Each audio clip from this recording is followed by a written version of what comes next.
Have you ever lost weight and found that your skin just won't go back to normal? That there's an element of looseness?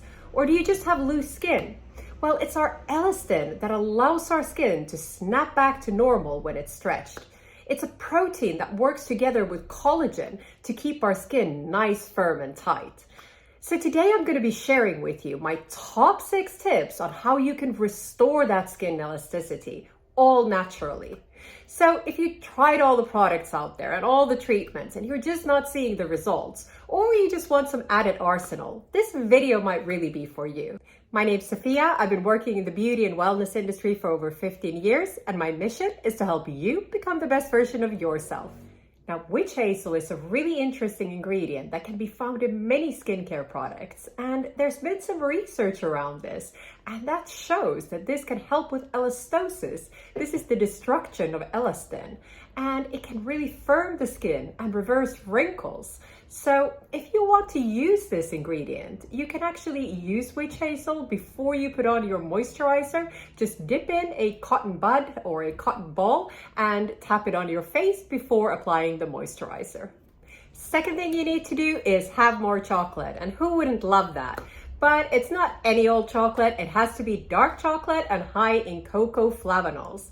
Now, cocoa flavonols are the compound that you find in chocolate.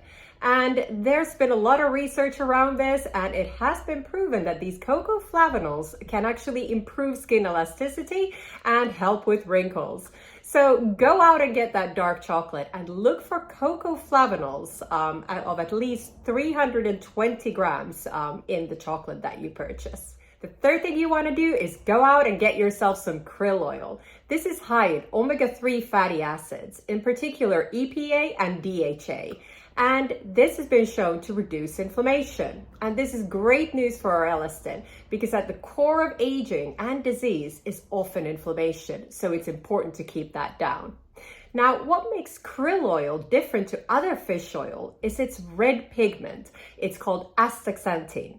And this is hyper anti-inflammatory and also a very strong antioxidant, meaning that it fights those free radicals that destroy our elastin and age our skin. So definitely a supplement to get. The fourth thing you want to do is get yourself some ginseng tea. This is a powerful antioxidant and also an anti-inflammatory. The other thing ginseng does, it increases your blood circulation, which increases the flow of oxygen and nutrients, allowing our skin to produce more collagen and also improving the elasticity. There's been research behind this showing that this is in fact the case when you consume the ginseng. So this is another thing to have in your cupboards. Now, being on the subject of what we should be consuming, of course, it's very important to be aware of what you're eating on a day-to-day basis. But I'm not going to go into this in detail because I have so much information on this on my other videos. But I will link a video above that is very useful if you want more details on this. The fifth thing you want to do is make sure you're hydrated from the inside out, because this really affects your skin elasticity. So have about 8 glasses of water a day. This really depends on the climate you're living in and how much exercise you're doing. Also include water-rich vegetables and fruits into your diet, like cucumbers and melons. They really increase that hydration, but they're also high in antioxidants, which is also beneficial for those elastin levels. Then you want to look at your skincare as well and make sure you're getting enough hydration topically. So look out for ingredients like hyaluronic acid, glycerin, and ceramides are fantastic too. And speaking about skincare, remember that sunblock every single day, regardless of season, even if it's cloudy outside, because that will help protect your elastin from the UV rays. You'll also want to include exfoliation into your skincare regime to maintain the health of your elastin. And this is because it increases that cell turnover, getting rid of those dead skin cells. And you'll want to do this about once or twice a week. It really depends on your skin type and also your skincare regime. For instance, if you're on a very exfoliating product like a tretinoin cream, you might want to do it less or maybe even not at all. And some good products to use for exfoliation include alpha hydroxy acid and beta hydroxy acids. It really depends on your skin type. Lifestyle is another important factor to consider to maintain those elastin levels. In particular, how stressed we are, because this increases our cortisol, which is a hormone, and that can have negative effects on our collagen and our elastin. The other thing is inflammation. That also breaks down our collagen and elastin. So what you want to do is focus on keeping these levels as low as possible.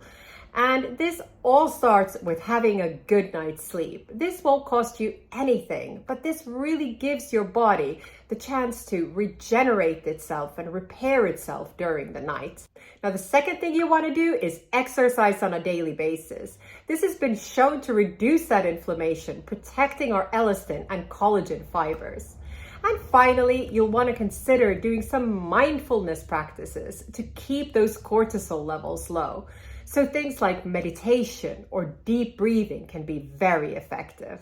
If you'd like to learn more on lifestyle and mindfulness practices, I would recommend you next watch my video on the 6 habits to create limitless energy. If you like this video, please give it a thumbs up and share it with whoever might find it useful. And make sure to subscribe for weekly tips on well-being and beauty. And as always, I would love to hear from you, so please comment below. Thank you so much for watching and have a beautiful day.